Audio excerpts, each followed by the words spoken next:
Hello, everybody, and welcome to Melody of the Maelstrom, where a collection of real-life bards gather together to play Dungeons and Dragons. My name is Charlotte, or as some of you know me, Charminar, and I will be your Dungeon Master and the Weaver of Fate for this campaign. I warn you in advance, this game is not for the faint of heart. I will make you laugh, I will make you cry, and I will make you hate me with every fiber of your being. If you accept these terms, then let us begin. Before we do get started, we do have a few sponsors to shout out. The first being D&D Beyond. If you don't enjoy math and are very disorganized, as some people who will not go mentioned, D&D Beyond is a great resource for you or your players, where you can keep everything organized and you can have digital dice if you don't have the Dice Goblin Click Clack gene. Our second sponsor is FX May Vary, and funnily enough, I am the frontwoman of Effects May Vary. And we are super happy to sponsor not only this show, but all of the shows. We are a band out of Newmarket, Ontario, and we are essentially your prescription for rock. Also, check out the Patreon, where there's a whole bunch of different tiers, and one of them includes voice acting lessons with one of the players in one of the other games. And as always, there is merch, there is merch, there is merch.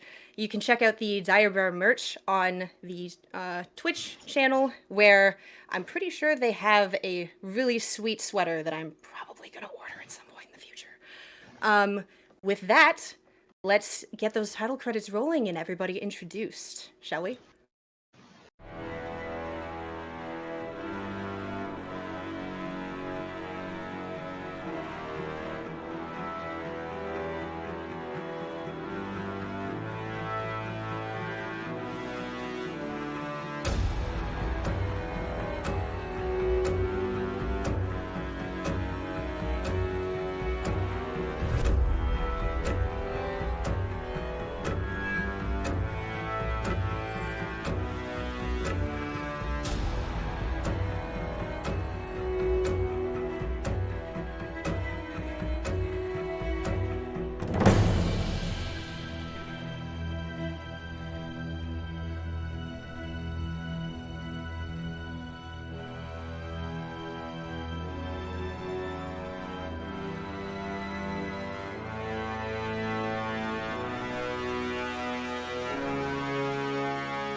On the great continent of Surfil, perched atop the sheer cliffs of the Mire, is Stormfell. As the largest and the most prosperous of the 6 coastal cities, Stormfell is known for its manufacturing of all types of goods, made from the wares of the surrounding cities. The residents produce cloth and alcohol from Belmont. They make furniture, wagons, and building supplies from the vast forests of Medlow City, and paper for the books that make up Elixtria, the great library of Serpent. The city is crowned at the top with a large white house, a lighthouse of white marble, sitting at the crest of the cliffs to keep the ships from being dashed on the jagged rocks below. The docks of the city are built between them, winding around and over the sharp protrusions from the dark water. Ascending the steep cliff would be immensely difficult, if not for the hundreds of elevators and pulley systems that line the sides, making the movement of people and wares very easy. As one travels up into the city, the first thing they would see would be the vast lighthouse, followed by the large marble castles that house the city's dignitaries. At the crest of the cliff, the entirety of Stormfell can be seen as it cascades gently down the smooth slope of the hill on the other side. All of the buildings are made of stone, mined from the very cliffs that the city is built upon, which makes it dull and gray. But at this time, all of them are adorned with banners and flags of various colors, making the city look awash with life. From the base of the city to the cliffs are the housing, the manufacturing district, and then the business district. Closest to the cliff are a series of markets where vendors sell their wares from their storefronts. However, at this time of year, the streets are packed with traveling merchants and performers who have traveled to the city for the following week. The market is filled with color, movement, sound, and delectable smells. This is because tomorrow marks the 100th decentennial celebration of Stormfell, and anyone who is anyone can be found in the city right now. The people of Stormfell plan an entire decade around the next several days, which will be marked by large amounts of music, dancing, and as much free alcohol as can be drunk. As the last minute preparations for the opening ceremony are being done, everyone is waiting with anxious expectation. This celebration is sure to be one that will never be forgotten. And that is where our story begins. So I'm gonna pick on one of you immediately. Fidget, what are you doing right now? Where are you? Yeah. Well, sure, we could do that. Yeah. You know what? How about we start with you go ahead and describe what your character looks like for me. Okay. A shock of red hair down the middle of his head, ends in a ponytail, short ponytail. He's got laugh lines and crow's feet, so he's middle-aged. He's a gnome, I should mention that. A little over 3 feet tall, and he's got a beautiful wooden table on his back with silver grain. It's collapsible. It's got straps, and his clothes are kind of nondescript. He doesn't look that special. He's got ink stains everywhere. His hands are covered in powder, but he's got kind of a wild look in his eyes. He's always kind of looking in the corners of the room.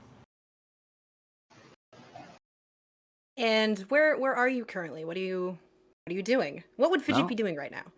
I'm looking for my mark. Okay. I'm on the hunt for a gentleman who I am going to quickly look up briefly. Apologies. Pause for effect.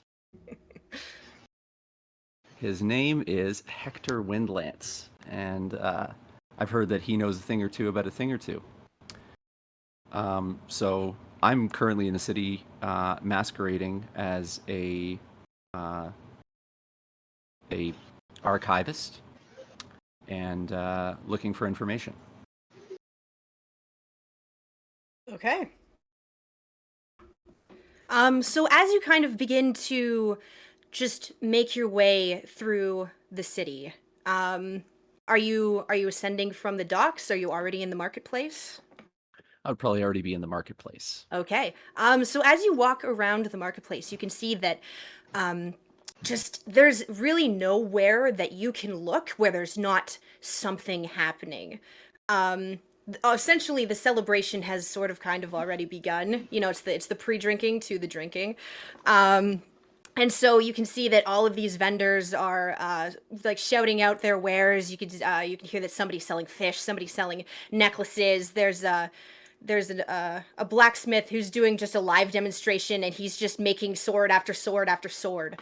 And there's also performers, acrobats, and jugglers, and they just kind of moving throughout the crowds. And you can see that they're wearing little baskets that are jangling with gold pieces inside of them, gold and silver pieces. And as you are looking around, one individual in particular just can't help but catch your eye. Domino, can you go ahead and describe what your character looks like, please? You notice an albino elf wearing autumn-colored robes, fine clothes, well-oiled chainmail, with a shield bearing a gold dragon's head slung over his shoulder. Some sweet robes you got going. You just can't help but notice that pretty striking visage. It doesn't seem like he's doing anything out of the ordinary. He just sort of seems to be perusing. But Domino, what are you doing currently? Well, do I notice this adventurer catching glimpse of me? Oh, you get to make the first roll of the campaign, good sir. Go ahead and give me a perception check. How's a 14 natural? 14? Yes. Are you trying to be stealthy at all, Fidget? Are you Not like crowd currently, watching, no. or are you just like? I'm crowd watching. I'm taking You're in the crowd watching? sights. You know, All I right. don't get to the big city very often, so this is something I might be off my guard. So yeah, this gnome is definitely kind of doing just a few times. He's definitely looking in your direction. Well And met, muttering to gnome. myself.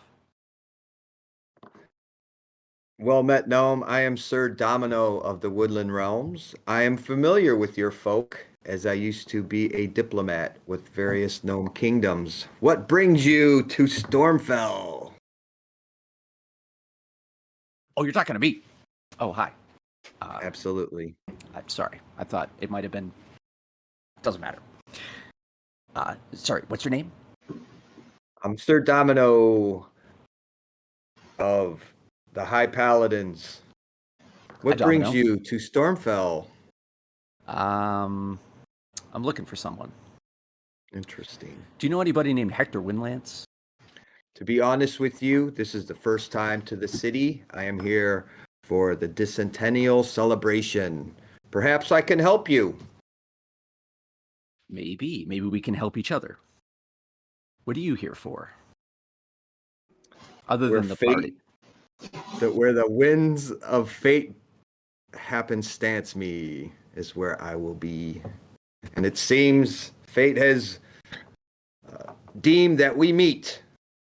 So well met. He seems nice. Just leave him alone. It's nice to meet you, Domino.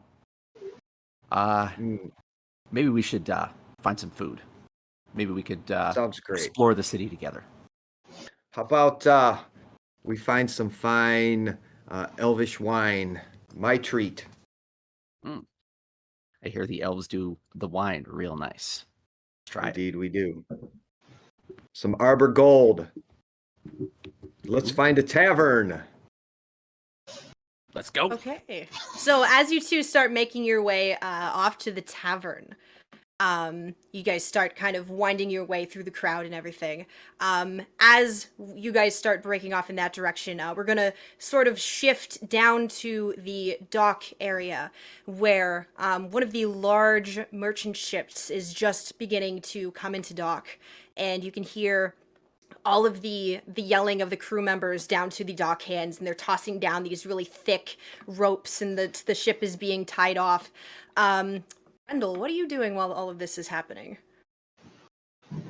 Well, I guess I am helping tie down the ship as much as I can, getting ready to depart from it.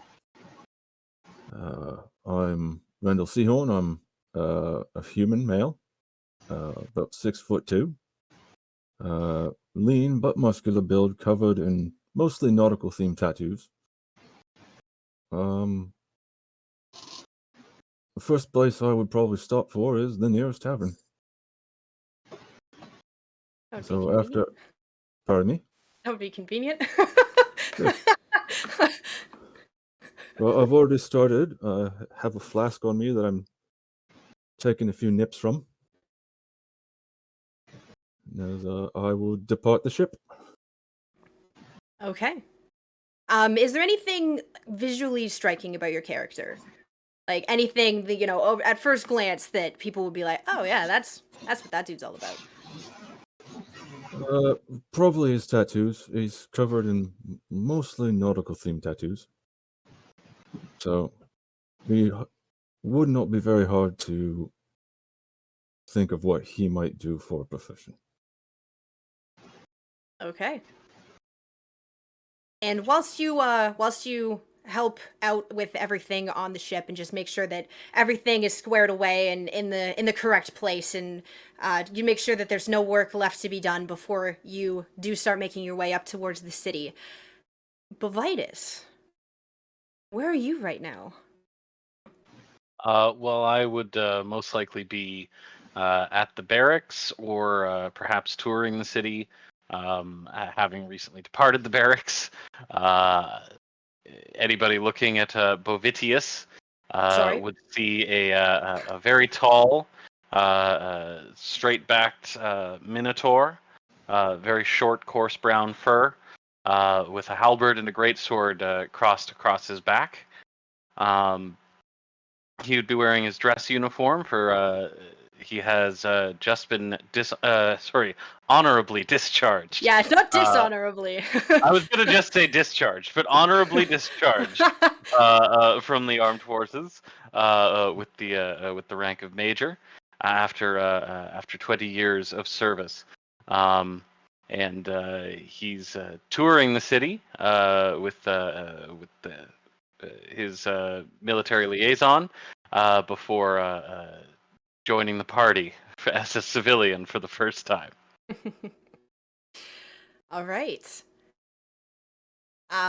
So you start making your way out of the barracks, and it's this very impressive stone fortress that's kind of nestled at the edge of the cliff, just kind of off to the side, sort of behind all of the houses of the dignitaries. So as you start making your way towards where the party is going to be happening, your compatriot kind of looks at you, and he's this very muscular half orc, and he's wearing just this pretty elaborate looking plate armor. And he turns to you and he's like, "Oh, hey, by the way, I forgot to mention that Colonel Ferris did mention that she wanted to visit with you after, just to have, your first drink as a free man, It would be my honor to drink with the Colonel one last time. I'm sorry I didn't mention it before. I just, we've been pretty busy today, so I apologize. I'm anxious to finish our what's the word? Anxious to finish our duties here as well, that I may move on to civilian life. Oh, as after you know, it however has been many long. years. It has been quite long for you, sir. Indeed. I can only hope that my service will be as impactful as yours has been. Not to, be a little overzealous, or, it's just... In your brief time, you have acquitted yourself well, and I am confident that your skills with the blade will continue to improve. You have never seen an orc blush before, but you've succeeded in making him do so. 0 charisma. Does he go more He just green? kind of- Is that what happens? He just kind of salutes you and yes sir. She's just completely lost for words. Whilst you are sort of having this conversation, out of the corner of your eye, you can't help but notice a certain individual. Rugs, can you describe what your character looks like, please? Well, I do have a little bit of a drawing. He's a changeling with pale blue skin. I kind of drew him up there, but a little hard to see in there. Anyways, he is an acrobatic performer. He is a member of a troupe of performers, diviners, and trainers that specialize with fabrics and costumes, and they often trade in the Stormfell markets. His father, Spriggs, is a well-known trapeze performer, and he's very popular, but he recently disappeared, and Ruggs has been trying to find contact with him recently. Ruggs is about 6'2". He's very slender. He's about 160. And he is bald, but he has a mask, and he often uses it to hide his face so that he can change appearances on the fly. Okay. So yeah, you see this individual in just this very brightly colored uniform. Isn't really quite the word. Costume. That's Costume. the word. That's costume. And it's just like the costume itself is just so flamboyant. You can't help but notice, like, it's like, something shiny. It's just out of the corner of your eye. You're like, ooh, hey. I say, what's my companion's name? Turmeric. Turmeric. Yes. I His parents say, weren't very imaginative. We named you after our favorite spice. Well, he must be a spicy orc. He's a very spicy orc. I say, Turmeric, never have I seen someone in such an outlandish costume. Should we go and introduce ourselves? Oh, that seems like fun. Yes, sir. Splendid. Wait. He just stops you for a second. He's like, "Do you want to just one last time? Do you want to mess with him? Just a little, just one last time." You may take the lead. Oh, thank you, sir. And so he immediately like squares himself up, and that look, like that jovial look on his face, immediately disappears into this stoic like scowl, and he immediately marches over to you, Ruggs, and he stands and he squares up in front of you, and he's like, "Hey, what are you doing here? This area's off limits."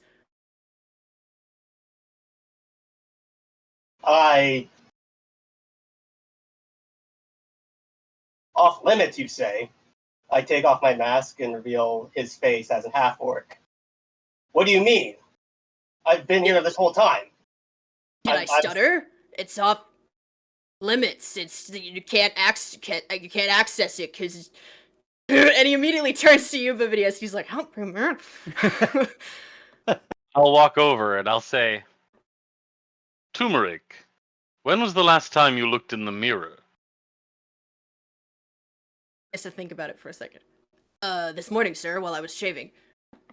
You should have paid more attention, for never have I seen a more perfect duplication of your visage. He kind of leans back over. Now that he's paying attention, he's like, "Oh, hey, that's really cool. I mean, impersonating an officer of the law is shit. I'm sorry, I fucked it up." I'm trying to think of being clever right now. I'm having a hard time. I really got to go to the bathroom soon, but Seeing Ruggs struggling, I'll turn to Ruggs and I'll say, I apologize for for your being accosted by my companion here. He was looking to play a prank, and it seems you have outdone him. Allow me to buy you a drink later this afternoon. I guess I don my mask on and then change to like a dragon form face, like a lizard folk face. Mhm. And I say, "I appreciate the offer, sir. I'll be obliged to take you up on that." Splendid. What is your preferred tavern in this town? I heard there's a great one at the north end. I've been searching for information about this caravan. This troupe of performers, but they've disappeared suddenly. So I've been searching for inspiration on them. Well, when I have completed my duties this day, I will seek you out in the north end, and we shall drink together. Sounds What was wonderful, your name, sir. sir? My name is Ruggs, good sir. Well met, Ruggs. I am Bovitius, and I look forward to spending the evening in your company. It was a great pleasure to meet you. Thank you again. Sorry, I'm gonna go run to use the bathroom. Yeah, no worries. As Ruggs walks away, I'll turn to Turmeric and I'll say to him, "Let this be my last lesson to you, Squire. Always expect the unexpected." Yes, sir. Noted, sir. And he like pulls out a little notebook and he like always expect the Sound it out. unexpected. There you are. Underline. Bold.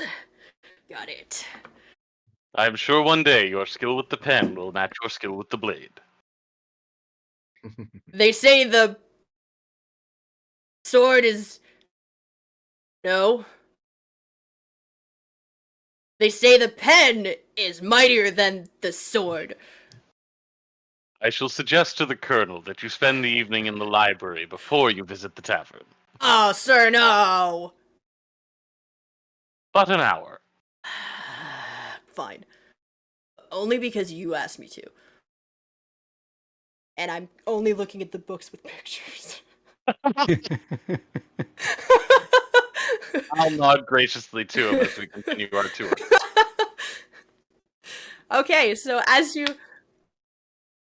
Okay. Oh, okay. Cheers. Cheers indeed, friends. Oh, look Link. at that. That's cool. I guess somebody should be watching the chat. Well, someone is. The Oracle is watching the chat. The oracle has spoken. All right. So you begin making your way, Bovidius, to your favored watering hole, essentially within Stormfell. It's got a bit of a crude name. It's called the Boar and the Broad. And as you come up to it, you can see that the longest running joke, essentially, of this particular tavern is that the sign broke a long time ago. It used to be the Boar and the Broadsword. But everybody enjoyed the joke so much, they just never fixed the sign. And so you can stroll through the front doors, and you can immediately hear just the loud, raucous energy that permeates the interior of pretty much any drinking establishment within the first 72 hours of the decennial celebration. As you you can't help but take a quick cursory glance around. It's just second nature to you, just making sure that everybody's, not being too rowdy. And as you kind of take a glance through the crowd, you do see a Mr. Domino and a Mr. Fidget. I have never seen a Minotaur in person. His hoof is the size of my head. Well met, folks. Never have I seen such an unlikely pairing. Yeah, that makes 3 of us. And you speak so eloquently for a Minotaur. This is an amazing city indeed. Yes, indeed. The army does not tolerate ignorance. Or you Humor are goes, in the army. As of the end of this day, I will be a civilian. However, let it be one of my last official acts to welcome you to this fine town. Are you enjoying the festivities? Well, we just recently arrived, so it seems we've caught the most notorious and statuesque tour guide we could ever ask for. May I offer you a flagon of Arbor Gold on your retirement? My superior officer has already booked me for my first drink of civilian life. However, it would be my pleasure to join both of you once I have completed that appointment. Very well then, Mr. Fidget, let us commence to toasting the many fortunes that are in front of us. Anything to toast. Clink. I'll raise my water skin and I'll sip from that while they drink from their glasses, and I'll tell them, Bovitius of Clan Flamehoof will meet up with you soon. It's a pleasure to meet you. Well met. Oh, my neck hurts. Looking up at him like that. Oh my god. I'm only 7'4". Only 7'4". It's like he's short for a Minotaur. Bitch, I'm a cow. Bitch, I'm a cow. Around this time, Rendell, you do make your way into the Boar and the Broad, which is a very well-known watering hole to all of these sailors as well. It's a pretty popular place. It's a little bit hard to find a seat, not gonna lie. So you see that there's a group of individuals that really do not go together, kind of standing close to the bar having a conversation, and you kind of have to go around them if you want to get a drink. And you just can't help but notice the odd conglomeration of people. Excuse me. I'd like to get a drink, please, if I could. Are you speaking to the bartender? Trying to. Okay, so over the noise, you kind of speak over the noise, and there's Wait, this what? you see a stool kind of like just lift up behind the bar and then like carried over and put down before this halfling climbs up onto it. Sorry, sir, what can I get you? Round of ale for the entire house. For the entire... On me. That's very generous of you, sir. It will take me a few moments, and that's gonna cost you about... Carry the 4. 10 gold. That's fine. Thank you very much, sir. Very generous.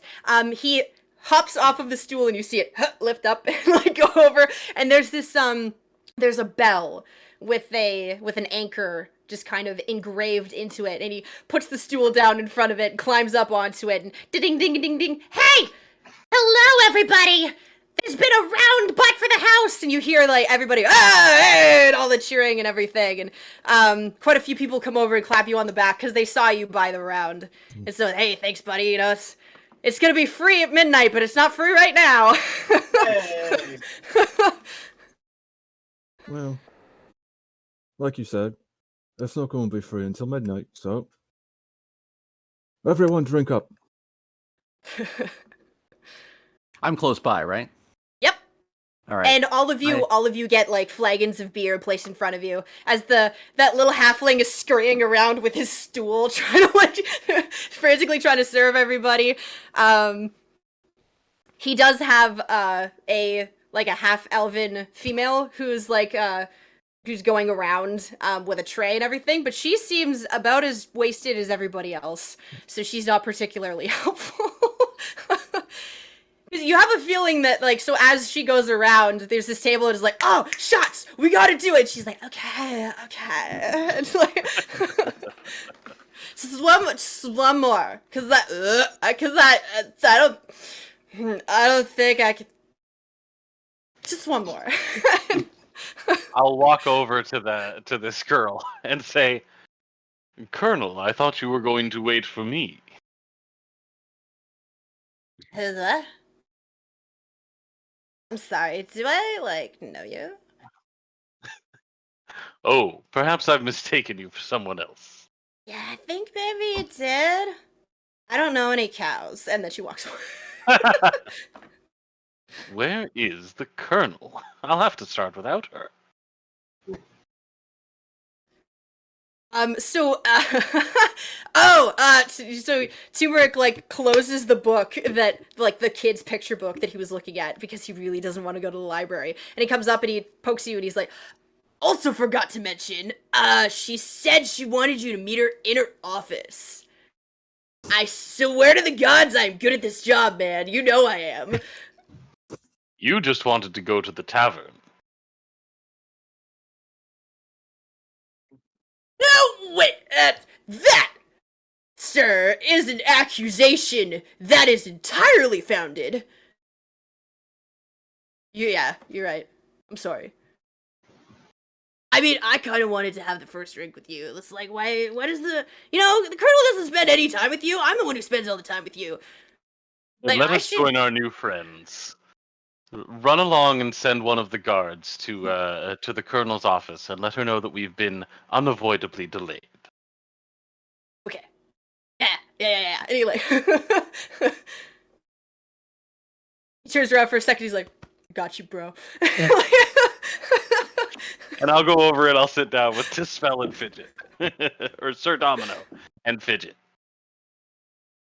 So, well, Domino, it seems my appointment has been delayed. well, I'll be happy join to us at the join you table. for that drink now. And I'll toast them with my free flagon of ale. Likewise. To Rendell, who knows how to start a party. You don't know his Rendell. name yet. I'll gesture over at the heavily tattooed, generous fellow, and I'll wave him over to the table. Rendell will grab another flagon of ale first, and then make his way over.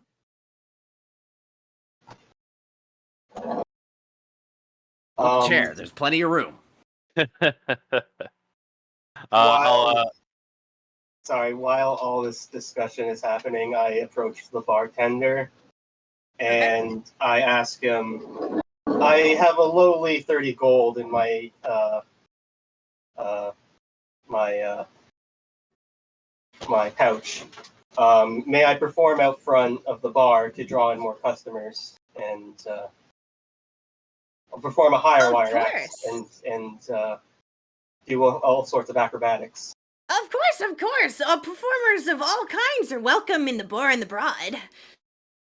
So I set up a couple poles out front and I start jumping around on the trapeze after my ale. Okay, after your ale.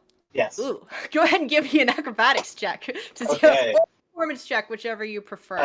I guess performance, yeah, either or. They're both really good. 13 plus 6 for performance. So 19. Yeah. Okay. Yeah, you put on a very decent show. So you kind of set up your two the two posts that go kind of between your trapeze, and you like walk across, and like you managed to do actually like a couple backflips and a few cartwheels on the trapeze, and eventually, you do get a small crowd that's kind of standing there oohing and awing, and then you essentially do precisely what it is you were going for, and you're kind of welcoming people into the Boar and the Broad. And the halfling bartender comes up for a second. He's like, "Well done, good sir. Here, you can have as many drinks as you want on the house, and I will also throw in a 20 gold for your trouble." Thank you, sir. I appreciate that very much. It's a pleasure doing business with you, and I put the gold in my pouch. Okay. As he re-enters the tavern, I will wave at him with a friendly wave. I'll approach the table. Well met, my friend. Good evening. Pleasure to have seen you again. May I buy you that drink? Yes, please. Thank you. I would take you up on it, but the tavern's already offered me free drinks for the night. Well, what a wonderful circumstance. Please, share the table with us. Certainly. And I'll introduce him to to the others.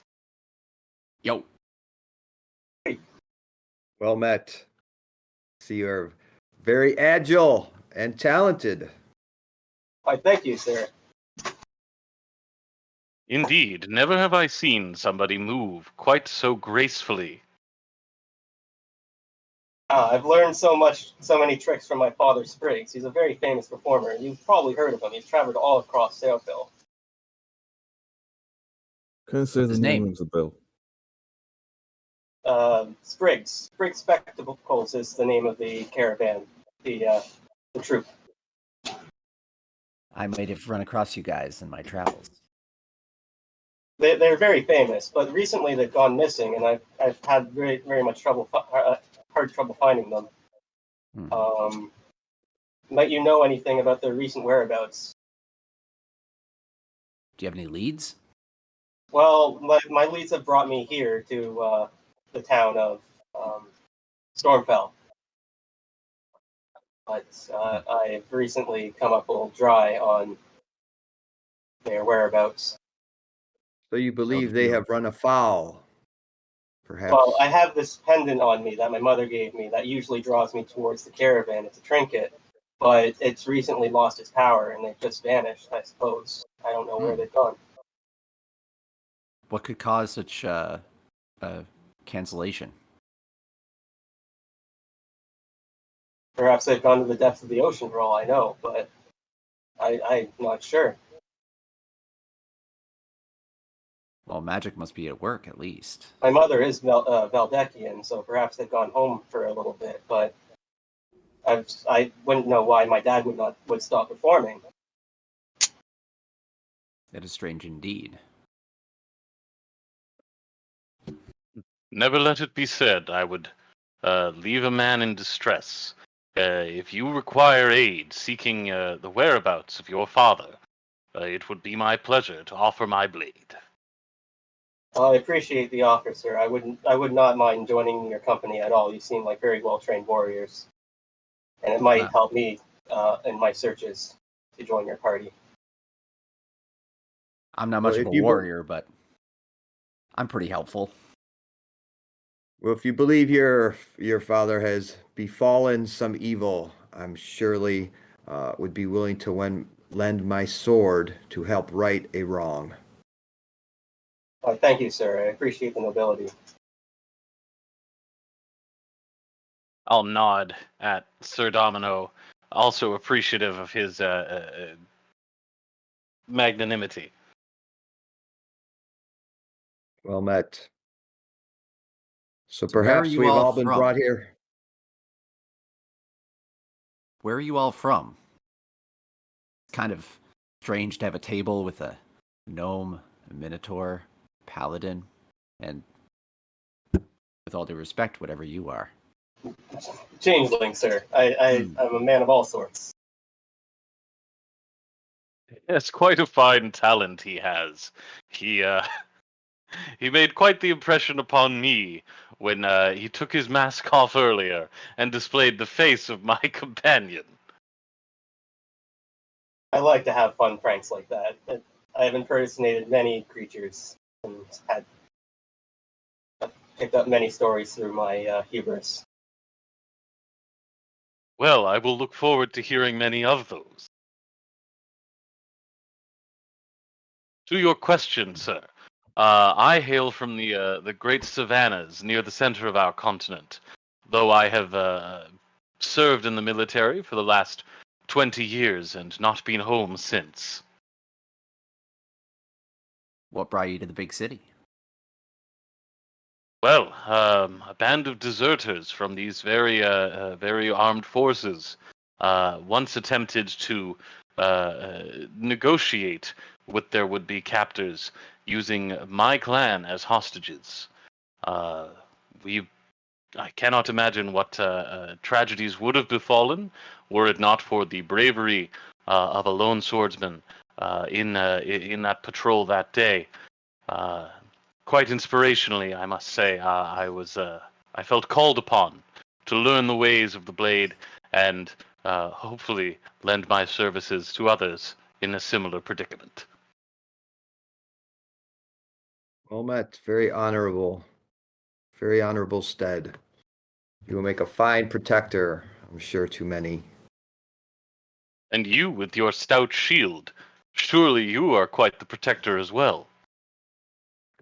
I have done quite well so far, but honestly, being in the civilized nations, such as a city of this size, is new to me. I am more familiar to the woodland realms as a diplomat to gnomes and dwarves. Like I mentioned, you were the first Minotaur I've met, and I've never heard of a changeling. So quite an interesting group we have surrounding us.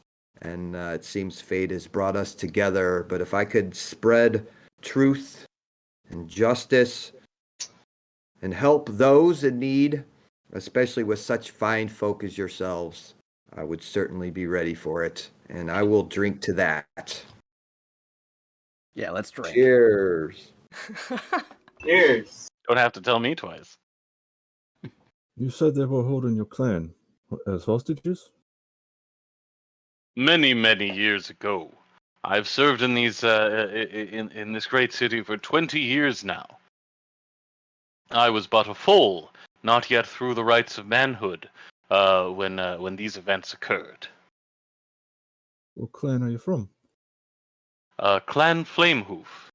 Are you familiar with the clans of the plains? Flamehoof. Flamehoof. You're not from Guardian Cove, are you?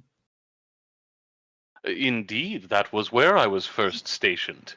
In fact, I've served there predominantly. That's where I know your clan name from. Perhaps you have heard I'm of also me? from there. Well, a pleasure to make your acquaintance. Yeah, I'm actually from the Seahorn clan. I see.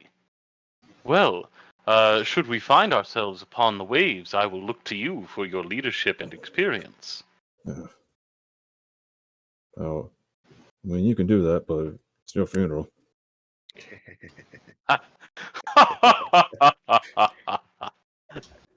I'm sure you know your way about a boat better than I ever will. You won't We're in catch the me boat. dead on one of those things. Ooh, so deep. Oh, If you fall below the waves, I will endeavor to catch you. Aren't you being afraid on of this- sinking?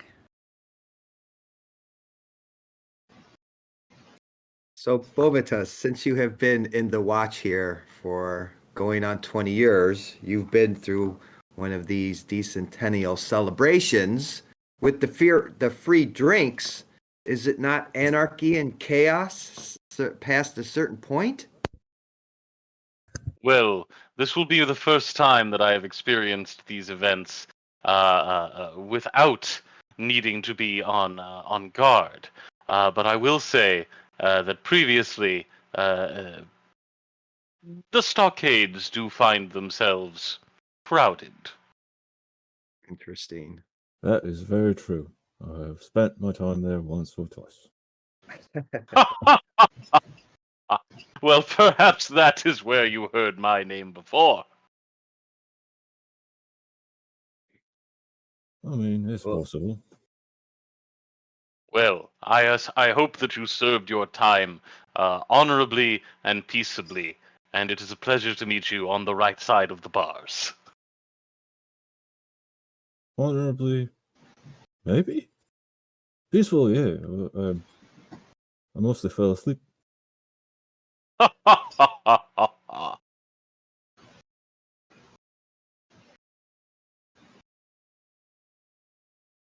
Excellent. Well, perhaps we can get some food. May we break bread together and seal this friendship properly. Tavern wench! She like kind of like saunters over. Yeah. I would like to Sorry. fill this table with food for such fine folk as you see in front of you. Okay. Wait, hold on 1 second. I'll get you a menu. And she like, like stumbles over behind the bar, like grabs a menu, and just kind of like places it down and slides it with her whole body across the bar. You can see that there are 3 things on the menu: meat, potatoes, and meat. And the second ordered meat the has a potatoes. question mark next to it. I'll have the meat. The meat? Okay, one for the meat. And one for the potatoes. Okay, would you like Yes. meat with that? Just potatoes. Just potatoes. I look down at myself. No. I'm gonna make a perception check and take a look at the kitchen real quick. Just Okay. need to check the door. Yeah, go for it. 3. 3. Door's closed. Damn. Are there What kind of meat screams is it? coming from the kitchen? I guess I'll take some Not potatoes. So if you do listen to the kitchen, you can hear like these very gruff sounding, like you could hear the like the moving of pots and pans, like the occasional like clang, ting ting ting, and the fuck, and it's like, god damn it, why is there no more meat? Hey, who the fuck was supposed to order the meat? Why we don't have any more meat? And the waitress is kind of like, I'm really sorry. Unfortunately, I'm gonna. And she like slowly crosses out one of your guys' orders. And she's like, unfortunately, we only have meat. Is that okay as a substitute, or would you like potatoes? Meat is fine, I suppose. Okay, that's great. That's cool. Okay, I will put in this order for you. As long as it's legible. I think it's legible. Anyways, yeah, this food should be out in a minute.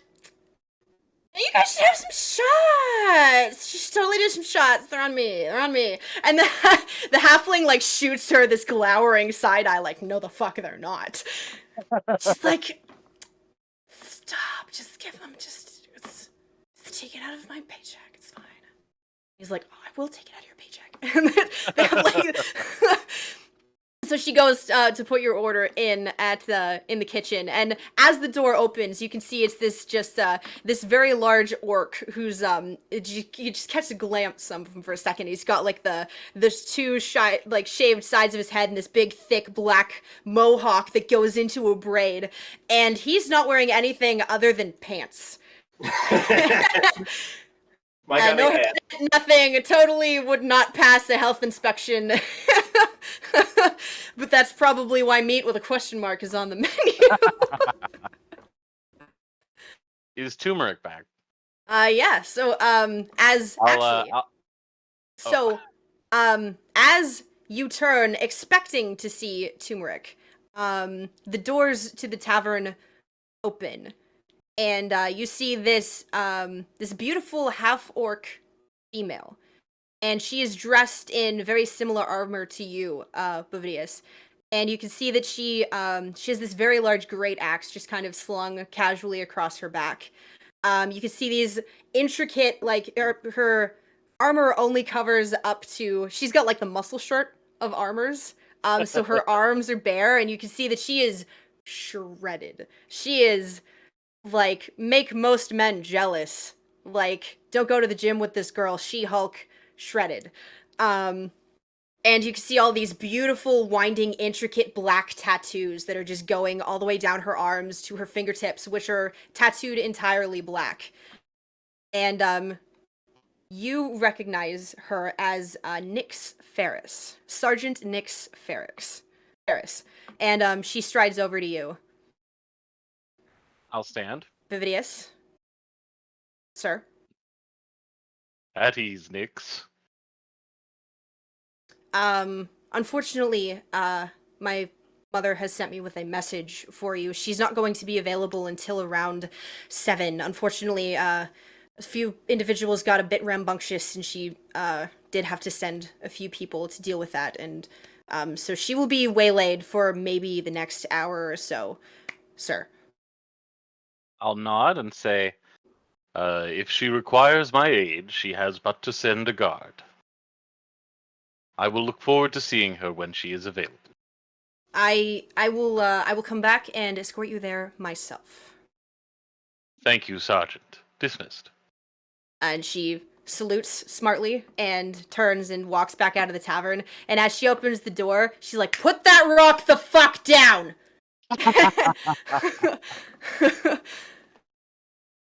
So, Bavidius, you must be a pretty big deal. Well, it is hard to distinguish oneself when in these times of peace. However, the rank of major was not attained with difficulty, and certainly, I like to believe that my companions see me as someone they can respect, trust, and know will always be a strong arm at their side. Can I roll a perception? I want to see if this guy is being humble. That would be more of an insight check. Insight? Yeah. All right. Oh, good. I get a -1 to that. That'll be fun. Oh, you're welcome. Woohoo! Woohoo! Let me, Making some rolls, baby. So that's a D20, right? Yes. Cool. High roll, So- a natural 1. So you rolled a 0. He's lying. You are getting absolutely nothing off of this guy. He is like a slammed closed in your face book. Like, no pictures, nothing. Reading body language is hammered. hard when that body is a cow. Reading body language is hard when you're schmammered. Yep. Picking up all the wrong cues, really. You think maybe he wants to... No, he couldn't. Maybe. I don't know how it would fit. I mean, that's, yeah. You know what? Leave that for the rule I'm 34 gonna roll for crowd. sleight of hand. Try to fit it. Alright, kid. Okay, so, as you guys just kind of start, or continue to just casually converse, the halfling gets up onto his stool again in front of the bell with the anchor on it, and he rings it, ding, ding, ding, ding, ding. He's like, "Okay, everybody, it is time for the decennial drinking competition!" And you hear everybody in the inn boy. just start cheering. And, it's like, as As the rules do dictate, the entirety of the bar does get to choose one individual as a group to be forced to participate in the drinking competition because this is all good fun. I leave So- the table and say, I volunteer! For this Oh, group. great. That takes I'll the fun give him out of a it, big but yeah, you cheer. should totally join. All right. Okay, so you two go ahead and I need you to sign a waiver, and just it's just a total non-disclosure waiving if you have a heart attack and throw up all of your insides and die, sort of thing. It's not a big deal. So he pulls out these scrolls essentially, and like hands one of them to each of you, and as you unroll them, you can see that it's just this huge sheath, like an entire sheath of parchment, just like, if I get punched in the face, I waive my right to sue. If I get eaten alive, I waive my right to sue. If I don't actually read it, just sign at the bottom. So essentially, it does. So Rugs volunteers, Bavidius volunteers. Does No, anybody no. else volunteer? Now, Oh, I was cheering for Rugs. I wasn't Oh, you're volunteering. cheering for I have Rugs. an appointment. Okay. For the purpose of a deception roll, can I say I have a funnel underneath my costume? Would you have a funnel underneath your costume? I don't have it on me. Could I just like pour the beer behind my back or something like that? You can certainly try and like somehow I'm sleight gonna of try to hand make it deceive the disappear. crowd. I'm gonna try to deceive the Okay, crowd. so I'm gonna make my first dice roll. I would also like to participate. Okay. 15 plus. So he also hands you a waiver. 6. And then everybody starts like kind of chanting and like banging on their tables and pointing at you, Bavidius. We elect him. We elect him. We join elect in. him. I like him. Drink, drink, drink, drink. Ah! I finally stand, and I'll begrudgingly accept the election of my peers, All right. and I'll sign the so, waiver. As you guys start preparing for this drinking competition, that is actually where we're going to take a break.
Hello, everybody, and welcome back.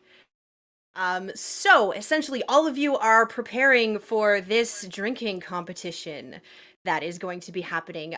You can see that the halfling is, he's gotten down off of his stool, and you guys, after you sign the waiver, he, pulls out this bottle that's, like, wrapped entirely in this deep black leather, and essentially the only thing on the bottle is this branded skull and crossbones into the leather. And so he pulls out 6 shot glasses, as there will be 6 competitors.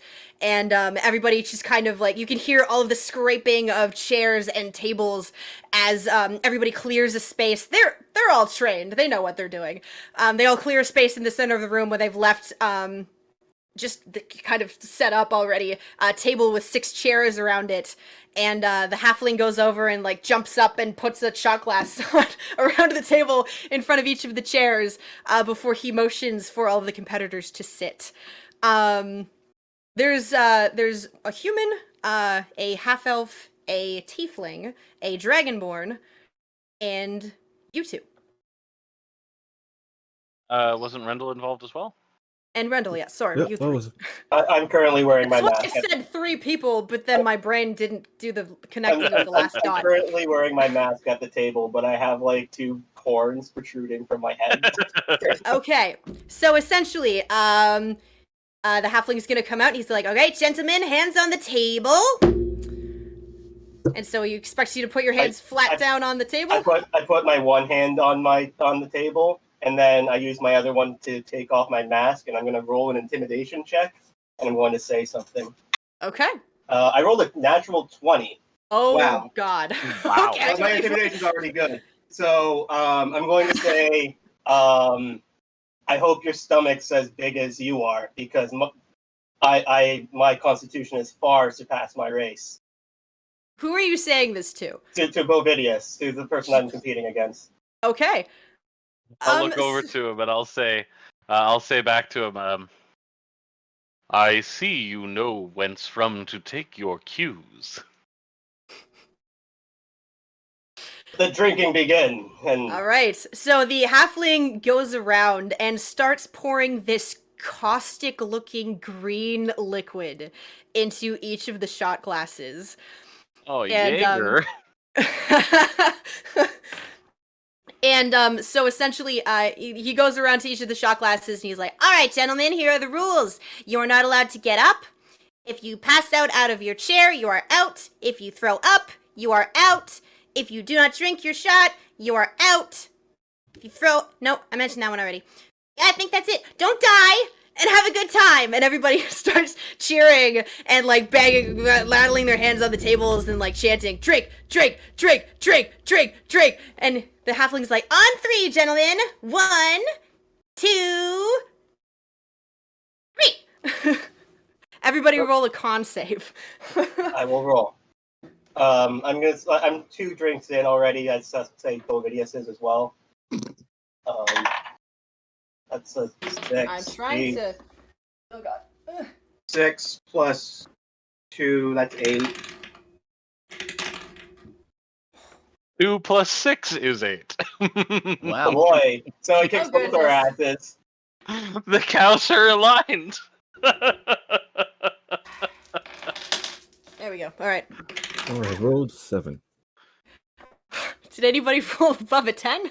No. No. All right.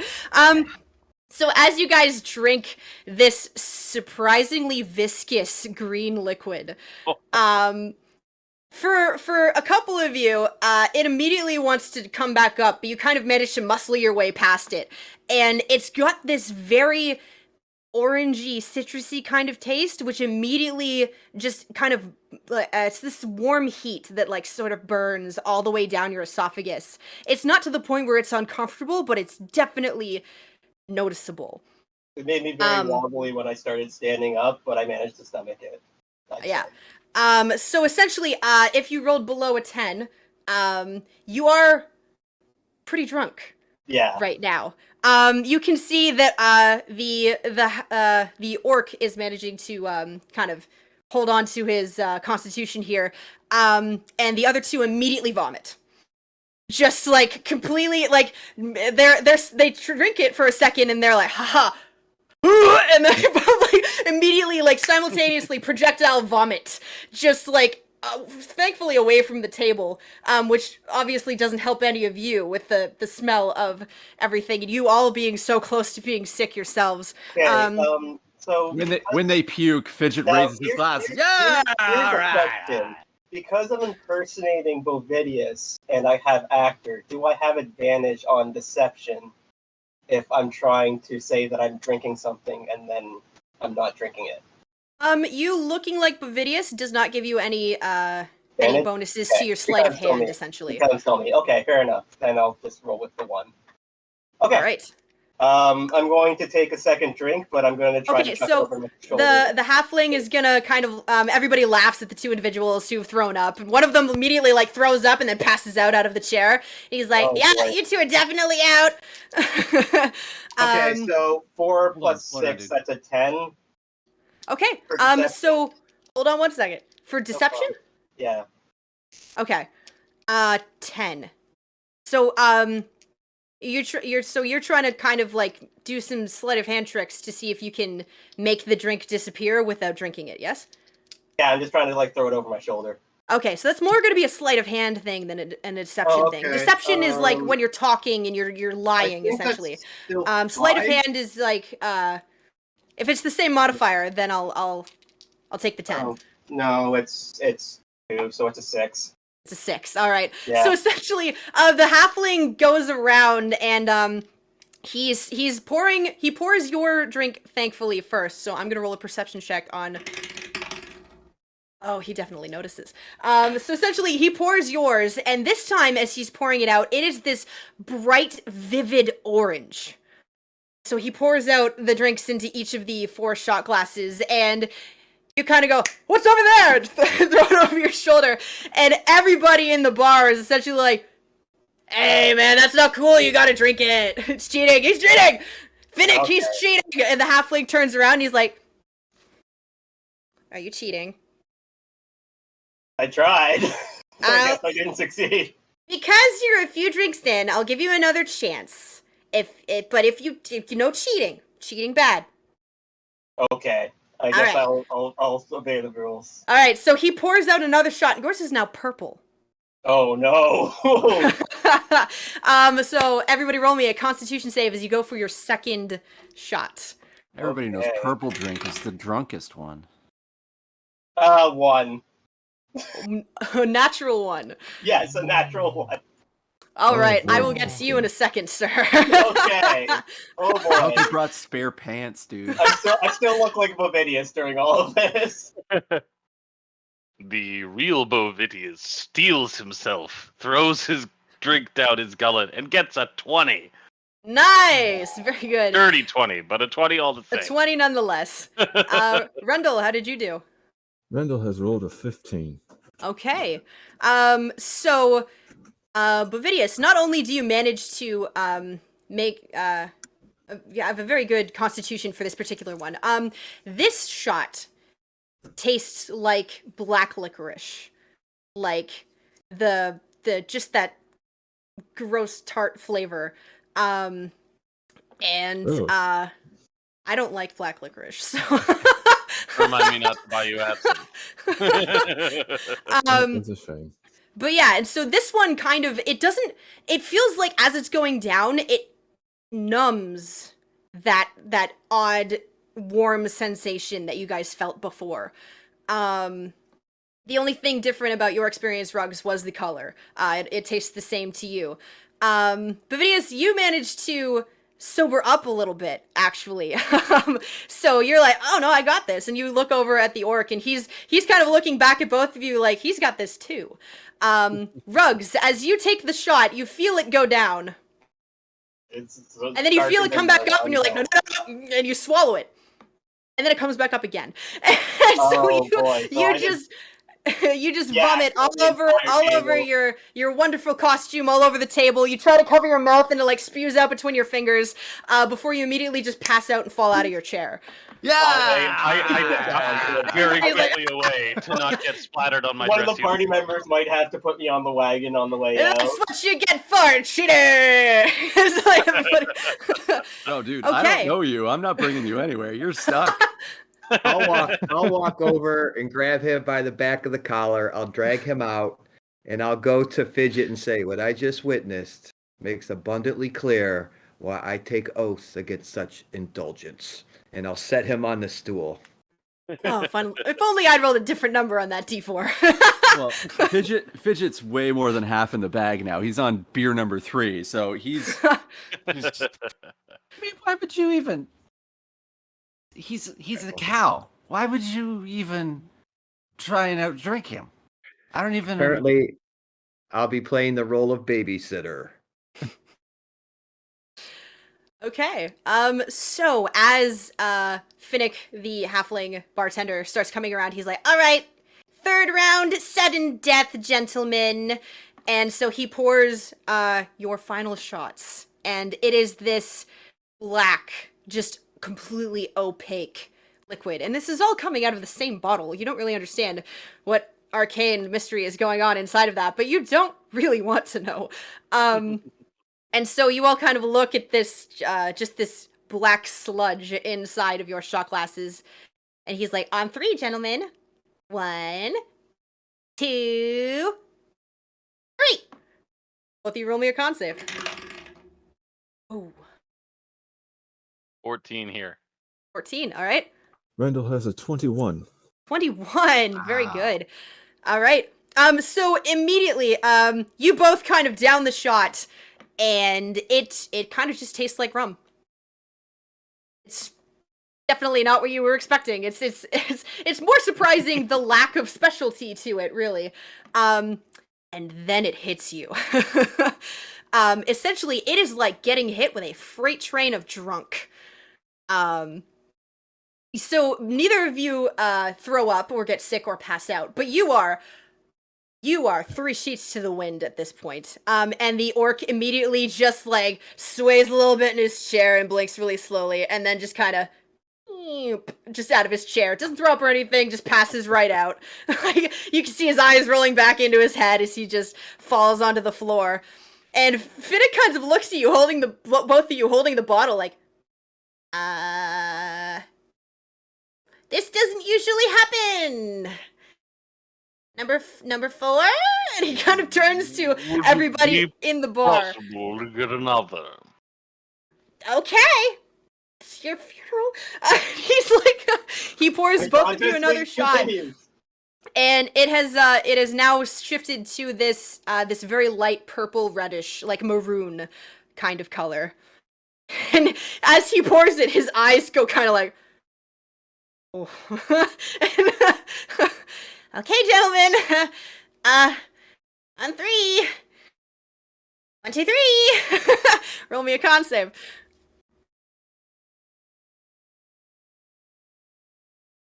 Okay. Randall, how did you do? Yeah, that's in that one. Natural Randall has 1. rolled a 6. Okay. So both of you drink this maroon liquid, and it tastes very, very strongly of cinnamon, like too strongly of cinnamon. And it fills your mouth and your nostrils. You can almost taste it in your ears. It is so freaking strong. And it burns. Like, that is definitely an uncomfortable, like, heartburn kind of burn. And so it burns all the way down, and Bovidius, it burns all the way back up. Cinnamon, the Minotaur's natural weakness. Rendell, you win by a hair, as you do get sick also, but you get sick after Bovidius does, so you do claim victory as you're kind of wiping your chin. The halfling stands up on, he like puts a stool next to your chair.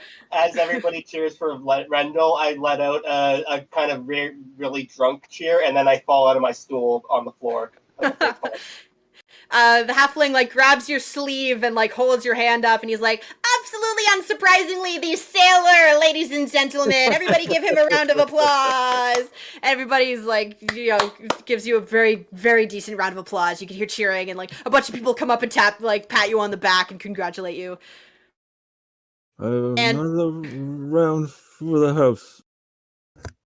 Of course, sir. And, And I promptly fall over. He's just like okay, so as Finnick starts going around and getting another round of drinks for everybody, they all cheer, and you can hear just the boisterous conversations beginning to re-ensue. And as you guys, like, kind of drunkenly manage to drag yourselves back over to the bar, Finnick kind of comes around with these small glasses full of this clear liquid. And to everybody who participated in the drinking competition, he kind of very discreetly hands each of you one of them. You're welcome. And he walks away.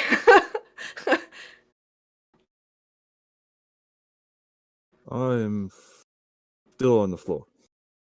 Okay. I think everybody's I'm desperately trying not to be on And the he kind floor. of just like puts the glass into your hand as it's resting on the ground. It's just like the bartender tries to put one in my hand, and I'm like on the floor lying down as well. That'd be really funny. they're all just like passed out, and he kind of just puts the glasses in your hands on the ground, like dink. All right, there you go. You're welcome. And walks away.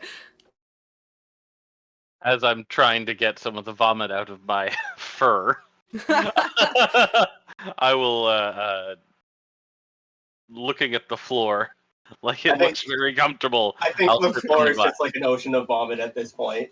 Okay. So as you sip on the glass, it is not water, as you thought it was. It appears to be it looks precisely like water, but as you drink it, it immediately, like, just cuts through the fog that is in your brain and kind of rights the world, takes you off of the merry-go-round of absolute horror that you were on, kind of, like, just immediately washes away the vertigo. You are still drunk. Pretty hammered, but not to the point where you are going to be sick. And not to the point where it is, hard for you to move or do anything or remember things at the end of the night. Finnick is not about making people black out. He's just he's a good bartender. He knows when to cut people off. Or he knows when to reset them so then he can cut them off again. I'll stumble back over to the table. Okay. Well, that was quite entertaining. I will try Yes. to lift the shot glass to my mouth, but I'll spill most of it. I get some in. Well, some definitely helps. So as you drink a little, you get a little bit of it on your tongue, and it immediately clears your head just enough to be like, oh, I should drink this. The little drunk person in your head is like, good, drink. Drink this, then can Drink more. it. Drink more.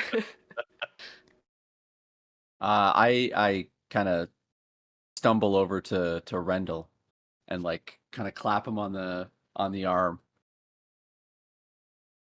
You beat a minotaur at drinking.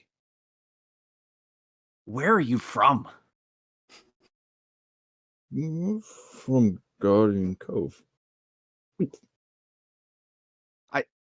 Is the cove, filled with rum? Like, how do you even do that? Well, you see, my father was a minotaur. My mother's merfolk. So imagine their surprise when my pink fleshy ball of happiness burst out. I'm on the floor and I kind of like overhear. Can I roll like a perception check? No perception needed. You managed to pass out like within. I was more Definitely- too! And then I just fall back over.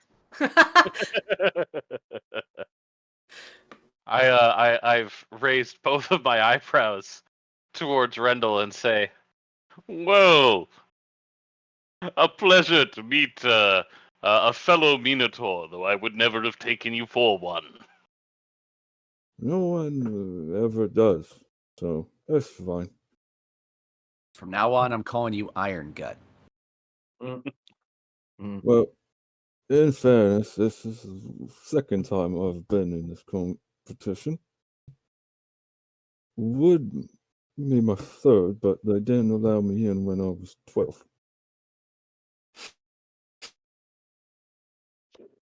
What a motley crew. Except for you, Sir Domino. Last decennial, I only made it to the second shot. So Well, what you did you revealed what did you yourself win, finally. Rendell? Do you win something? You just hear a little voice go, bragging rights.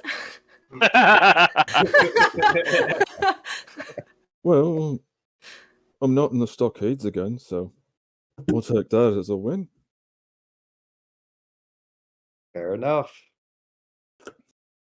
Let's hope we do not end up in the stockades after that performance. I mean, as far as stockades go, they're fairly comfortable. Not the worst stockades I've been in. Speaking The of, we probably stockade is a need place for rehabilitation, not punishment. we One probably must need to not get be so rooms. uncomfortable. What was that? We probably need to find accommodations. It's getting a little late and the crowd's getting rowdy. Late, I you intend on say? staying out a little later than this. I mean, the floor was fine. While I'm lying on the floor, I'm just changing shapes to a bunch of different random races, just sleeping. Okay. So it's around this time that Sergeant Ferris does come walking back in, and you can see her nose and her lip curl a little bit at the wall of smell that obviously she's walking into, coming back into this bar, and she kind of like looks down and then visibly steps around a pile of puke before she walks over to you, and then she looks at you with this little bit of a bemused look on her face. Cause yeah, you missed some. Okay. There's still a little bit of puke in your fur, and she's like, "Are you having a good time, sir?" I was selected. Selected, yes. I'm just laughing She, at that. so the halfling is walking by, it's just kind of like ducking under her arm, and she reaches down and like just grabs him by the skull, and like, hey, can I get more of your recovery juice? Yeah, thanks. And she lifts him maybe an inch or two off the ground, and he's just dangling by his skull, like, okay, whatever you say. She puts him back down, and he immediately goes around the bar and like I'll take another two. pours like 3 or 4 large glasses of this recovery liquid, which is essentially water. It tastes precisely like water, but it has magical qualities. And so he passes out all of the glasses, and she kind of stands there with her arms crossed and just looks at all of you while you're holding your glasses.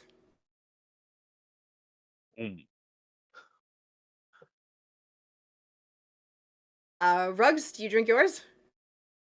Am I still asleep? No, you're I mean, if you choose to be. I'd say that I'm passed out, but the glass is sitting right beside my lips.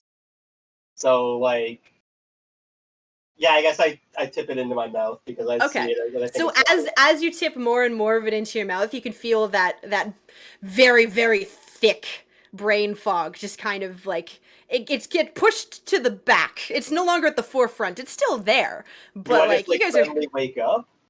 yeah, it's like you go from blackout drunk to buzzed.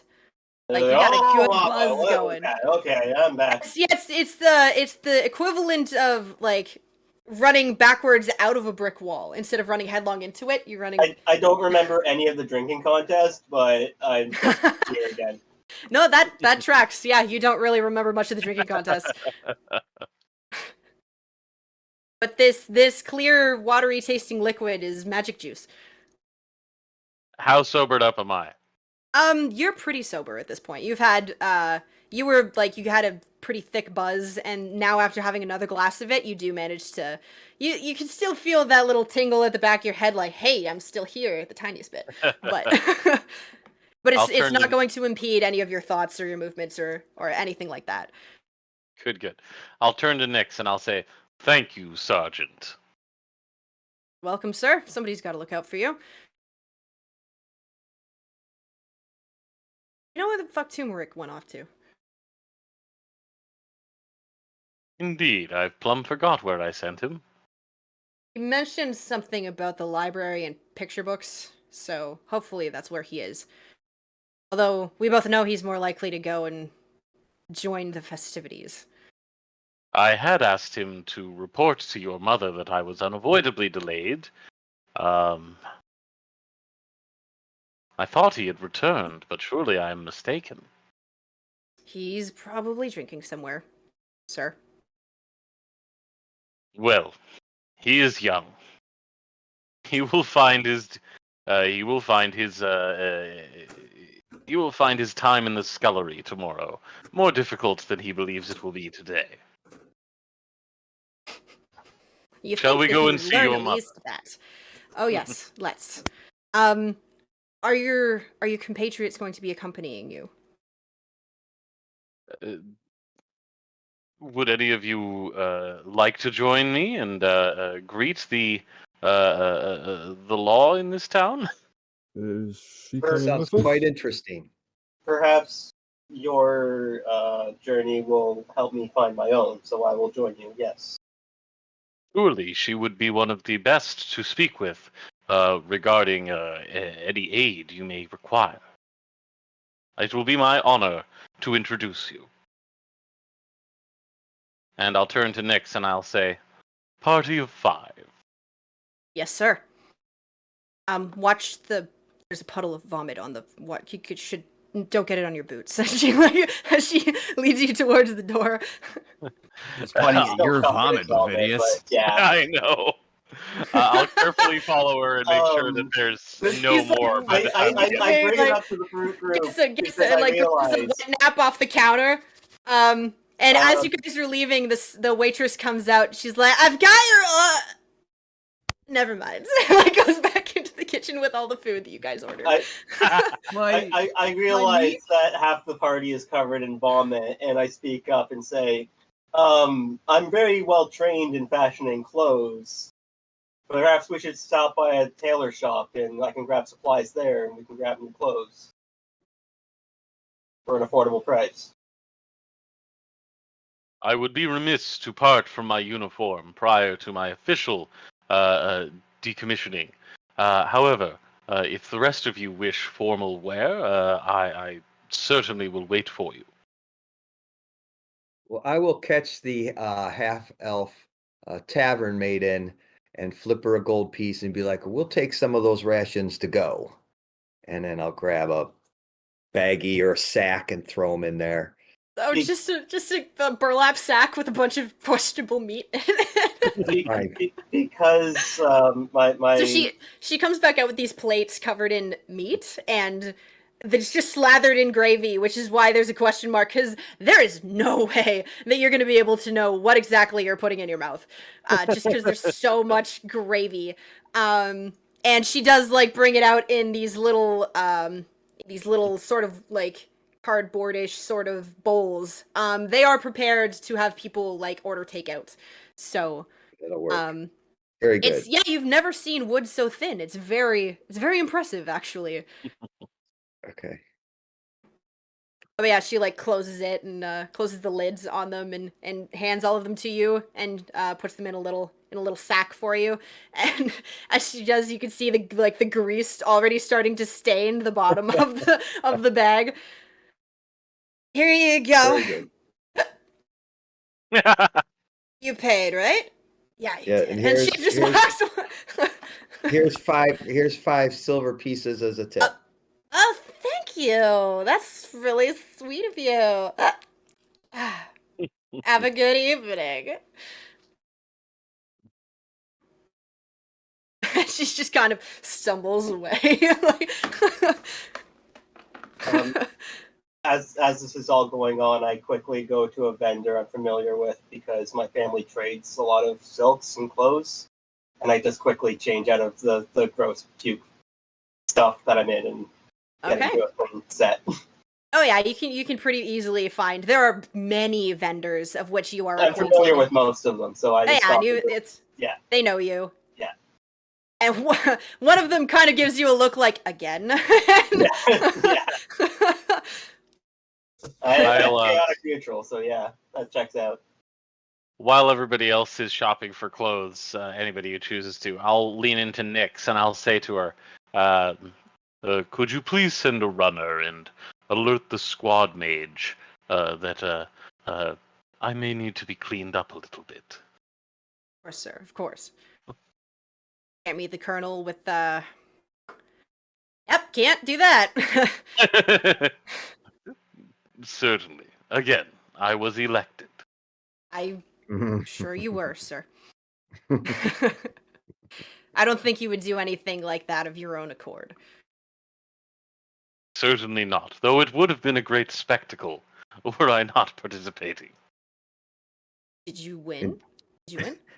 I can No, vouch he for did not. that. It You was didn't quite the win? spectacle. My tattooed friend here turns out to have quite the unique heritage that put him veritably on par with myself. It was a matter of seconds. She immediately glances over at him and then looks back and she's like, well, he's a sailor. Yeah, that's kind of cheating. It wasn't Rendell, would you cheating. repeat for my young colleague here the secret of your remarkable constitution? Well, you see, the secret is very simple. Have one parent be a minotaur. It's a good secret. She, as you say that, you can see the gears kind of, right? Like, pardon? My father is a minotaur. My mother is a merfolk. Oh, And when I came out, at first everyone just figured that my mother was unfaithful. But turns out, on both sides of the family, a few generations past, there was canoodling with humans. So the genes were always there. I guess that Punnett square didn't work out in your favor. Or maybe it did. Well, I mean, it could be worse. It could be my brother. He looks like a minotaur with gills. And when it goes in the water, his legs turn into paddle like fin. Have you ever seen a manatee? No, Basically looks like unfortunately. one. Oh, well, they're called sea calves. He basically looks like one of those. You can tell that she's trying so hard not to laugh right now. It is a Wait. good story, isn't it? Your mom? Hold on. It's So definitely your an mom interesting is a one. cow with flippers? I don't No. No, understand. his brother's a No, cow my- with flippers. My Brother. was a cow with flippers. Don't call his mom a cow. That's never I a good didn't- idea. No, Well, Did she you come is from a an nice orphanage? unless they're a cow, which lady. They are not. Still don't. They're merfolk. Don't have a cow, man. So, are we ready to go? I think my mother's waiting. I suppose we're ready. My mom is a different kind of merfolk. She's Veldekian. Or Veldekian? I have it written down here. The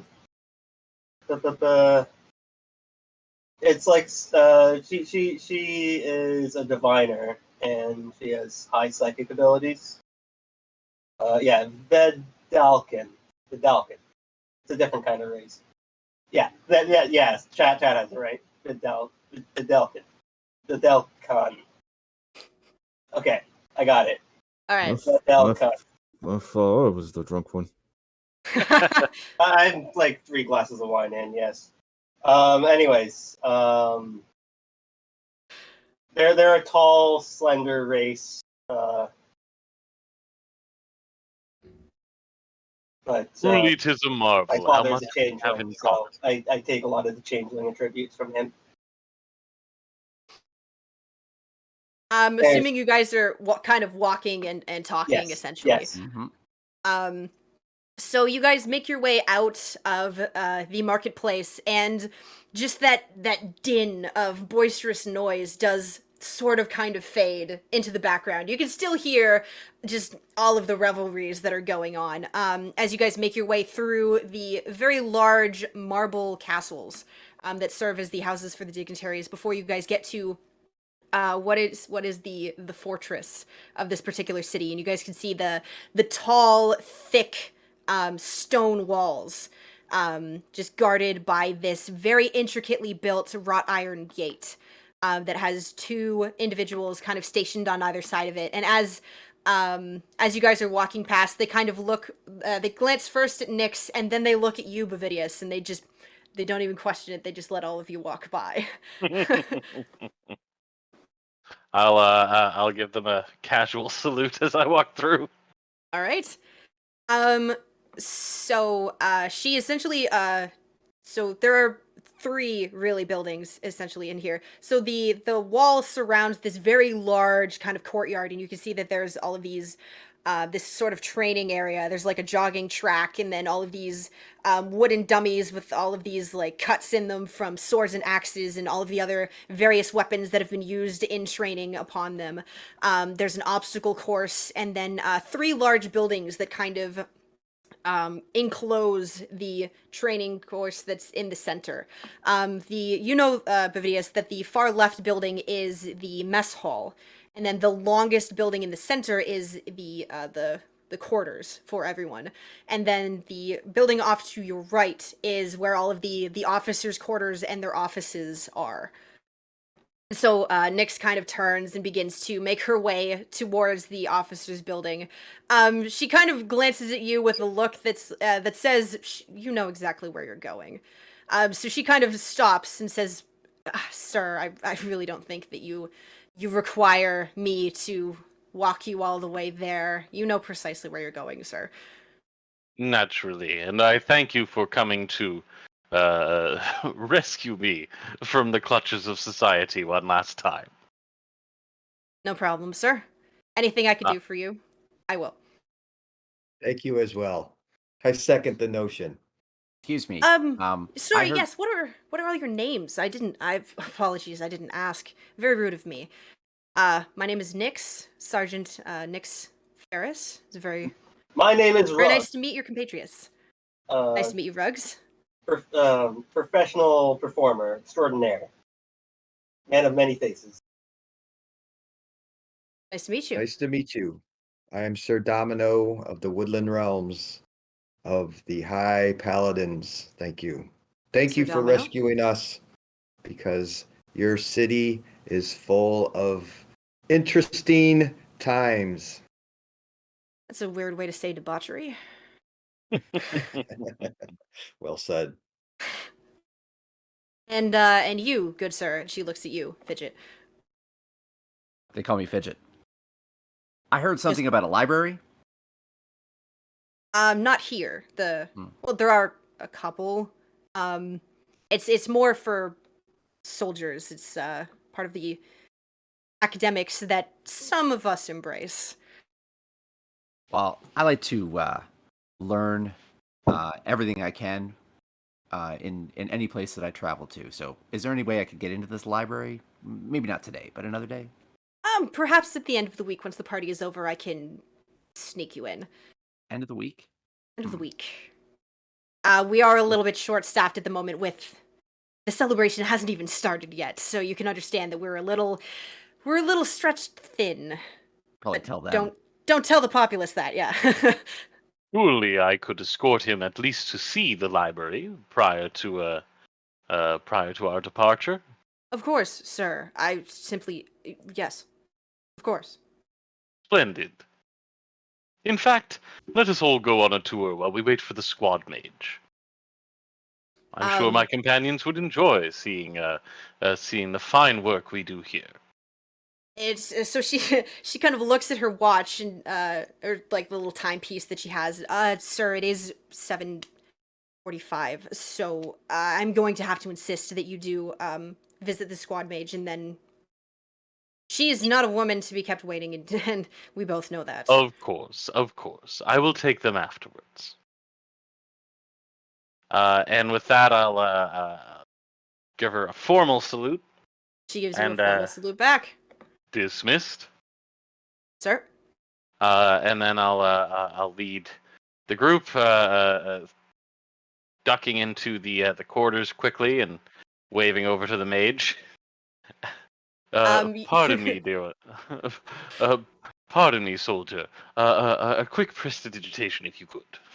Oh, prestidigitation, of course. And he waves his hands, and all of the ick that's kind of clinging to your fur and starting to solidify just immediately disappears. Many thanks, as you were. Kieran. And I'll duck back out and lead everyone quickly at a brisk pace to the colonel's office. Right. So you make your way up the. You go into the main sort of sitting area of this. It's a little bit gaudy. It's a little gauche. So you can see that there's these red puffy looking chairs and this very ornate looking mat. And the entire interior of this building is very well crafted. Out of the finest stone that they could possibly find. And there are these two staircases that go up on either side, up to the following level. And you know that the colonel's office is at the very top of the building. There's sort of a presidential suite, as it were, essentially. And so her quarters are directly above her office.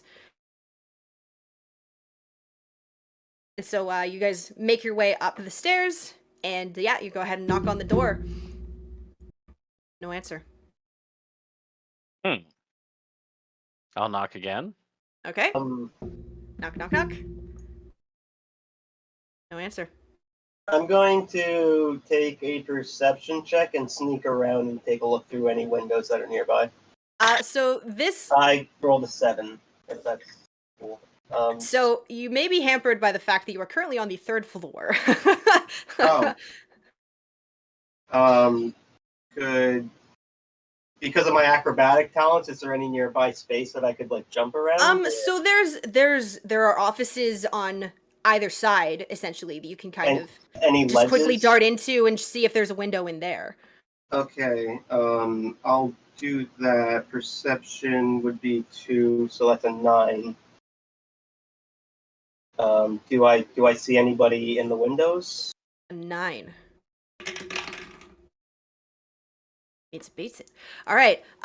So as you kind of go into, thankfully, an empty office next to the colonel's office, you go to the window and you look through like the grimy sort of glass. Somebody should clean it. And you see an individual kind of just finishing climbing down the length of the wall, and you can see their hunched form kind of alight on the ground, and they sort of straighten up, and their head is completely covered by this very thick black dark robe, and they appear to be hunched a little bit, and both of their arms are under their cloak. I quickly flag down the group and say, "Hey, I think somebody's trying to go get away around back here." Well, while he was going into the other office, I would have been quite concernedly attempting to open the door that I was knocking on to the colonel's office. Is it open or is it locked? So you try the door and it just kind of rattles. It is locked. I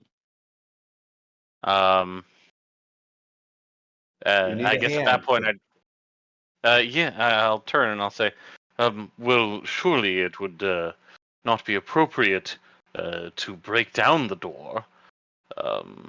Guys, at which point, I hear him. And I'll go in and I'll listen to him and I'll say, "What is it, Rugs?" I can see somebody running away. He's wearing a robe over his head.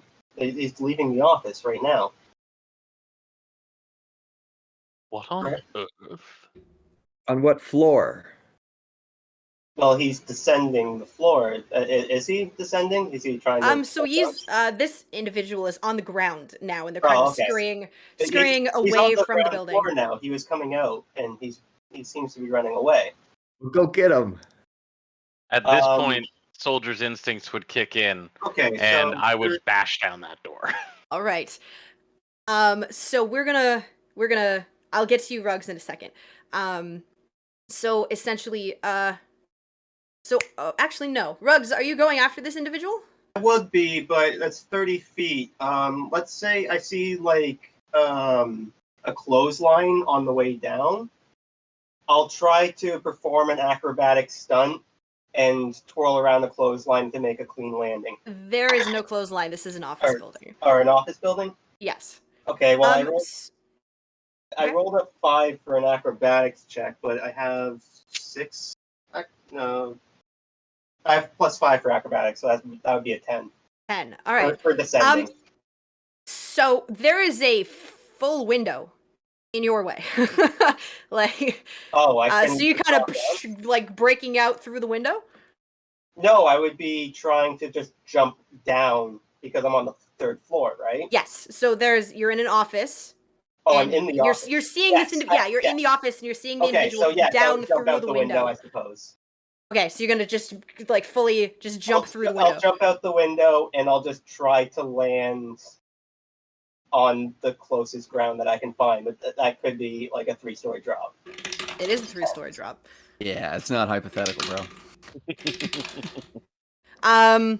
Okay, so with a 10, as your acrobatics check, you like kind of back up and then take a running start and just throw your shoulder into the glass of the window, and all of you hear the sharp like crack and psh of the glass as he just tumbles out and just plummets 30 feet to the ground, and he hits it hard, and you can see one of his ankles turns a little bit, and he does manage to like do like a pretty sloppy like attack roll and then get up onto his feet and starts like just skittering off past after this individual. You are going to take 12 points of force damage from the I'll take damage? Okay. Yes. No problem. I was wondering if I'd be knocked prone as well, but no. So you didn't roll poorly enough to then fall prone. Okay. But you are going to take fall I'm going to try to roll an intimidation check and just shout to the individual who's running. That's a 9 plus 6, so that'd be a 15. Okay, what do you yell? Sir, I saw you drop something from your office. So as this individual is kind of like, they're not necessarily running, as you kind of easily like close the distance between them because your movement speed is insane. So you easily close the distance and come up behind them, and you say that, and the person individually immediately stops, and then the form turns, and the first thing you see is this bright blue feminine face, and she looks at you. From before? Interesting. Or would it be a different feminine? Would I recognize the face? No, you do not recognize this face.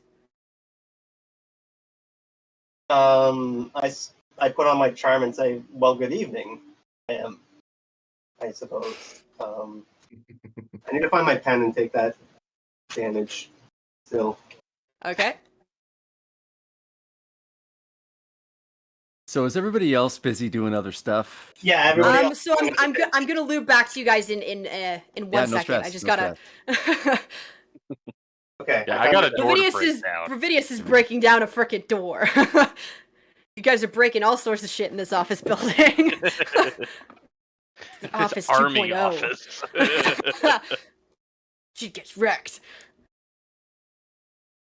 Okay, so this woman with these strikingly beautiful features, stops, and she turns and looks at you. And as she turns, you can see that underneath the thick black robe that she is wearing, she has this very ornate-looking silver armor, which the entire side of it is just absolutely slick with this blue blood.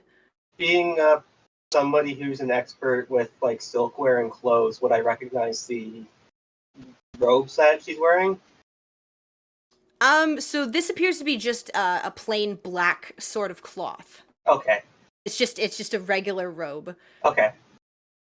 And so as she looks at you for a second, she says, "Interesting.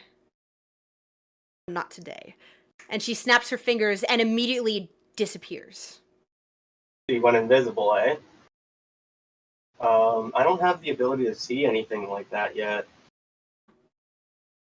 So, do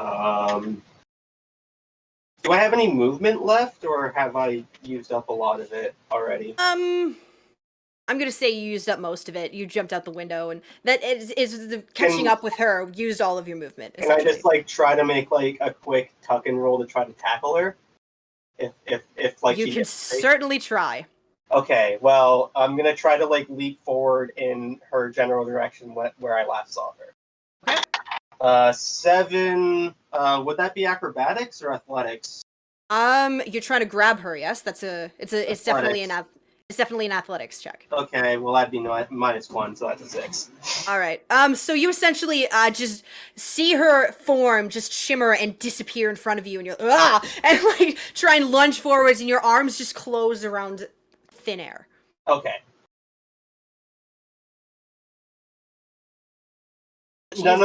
Nobody else in this party notices this. Hopefully not. So depends on if anybody else looked at you out the window. As Ruggs interacts with this mysterious individual, Bovidius, you have backed up, taken at least a 10-foot start, and you kick your feet a little bit and just charge the door, just goring the wood with your horns. Go ahead and give me a strength check to see if you can blast this thing off its hinges. It is a locked door, so the AC is a little bit higher. Would it be a strength check or an unarmed attack? For you, whichever you prefer. All right. Just because I'm assuming you're using your... Yeah, that is a 10. A 10. A natural 3. Okay. So essentially you, like, start snorting and kicking your feet, and you take this running start, and just, like, goosh, goosh, goosh, goosh, goosh, up to the door before... Boo-boo! Like, just, you run into it, and then just, like, it bounces you, and just, it repels you entirely. Everybody else can see, like, the 2 horn marks that have just gored their way through the wood, but he did not manage to open it or get it off its hinges. I'll throw myself at it one more time if I can. Okay.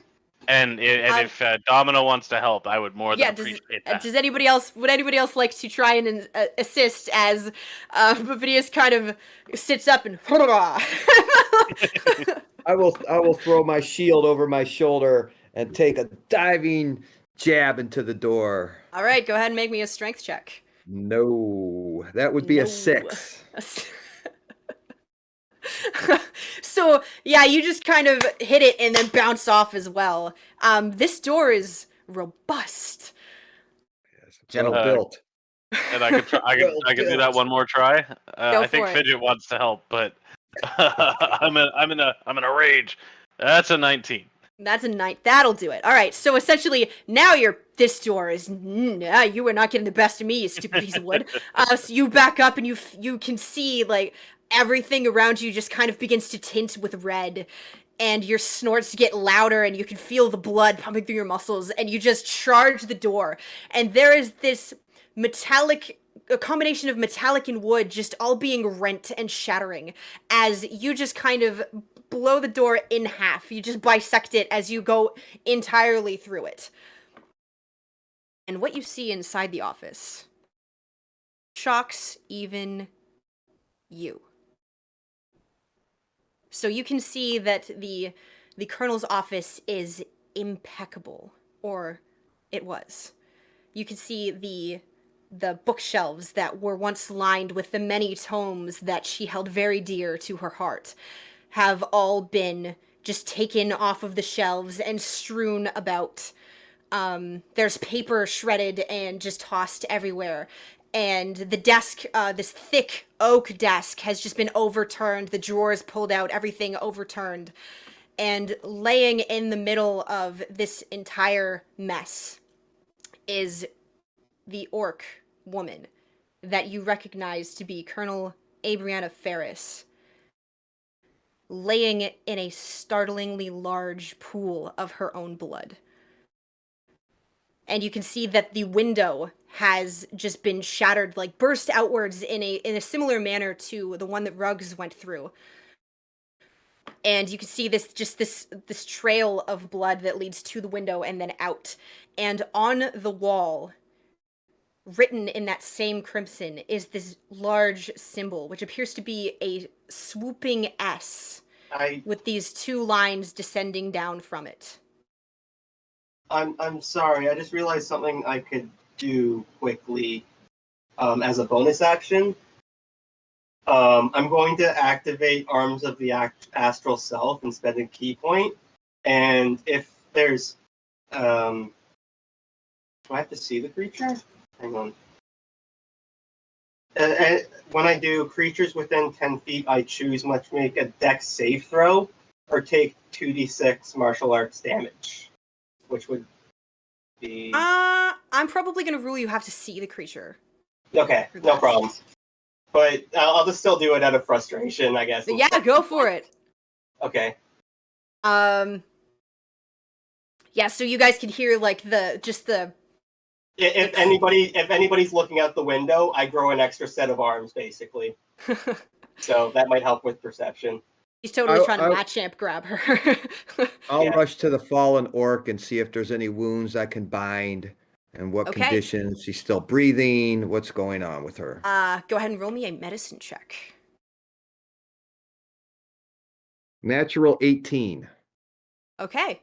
So essentially you immediately rush to this woman's side, and you can see that she has been downed by a singular wound. You could just see the slit that goes directly through her armor, like punches through the metal and into her chest, exactly where her heart is. And by the raggedness and the bubbly sound of her breathing, you can tell that her lung has been punctured, and she is in her final moments. There is nothing you can do. There's nothing I can do even with lay on hands? Nothing you can do. So essentially, she is at the point where she has failed all of her death saves. She is about to get her final words. And so as you kneel down next to her, she sits up, just with this wild look in her eyes, and she grasps at your armor. And she says, "Protect the melody," before she dies. And all of her muscles just go limp as her last breath trails out of her lips. And Protect the melody. And as the words linger in the air, I'm just going to scream with anguish. Guards!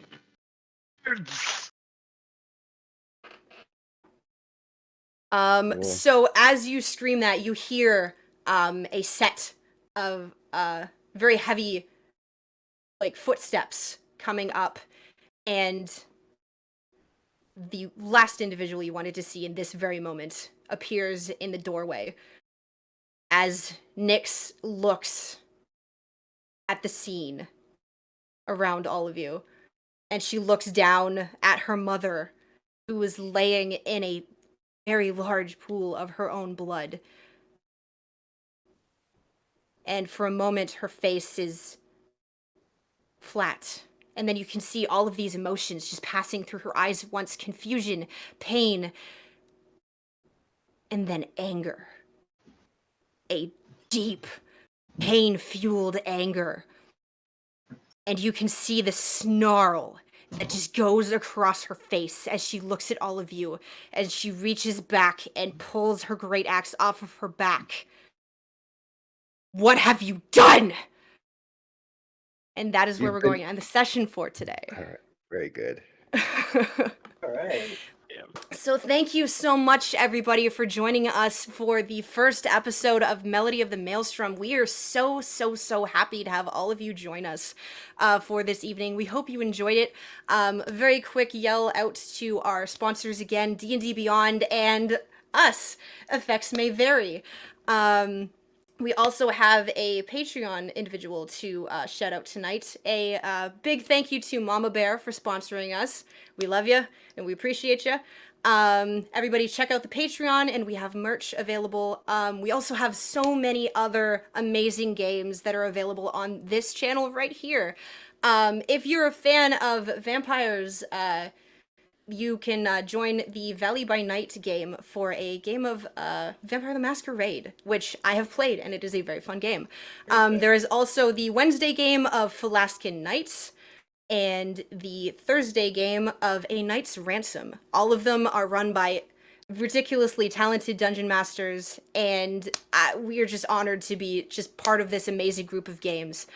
Thank you all so much for joining us, and have a good evening.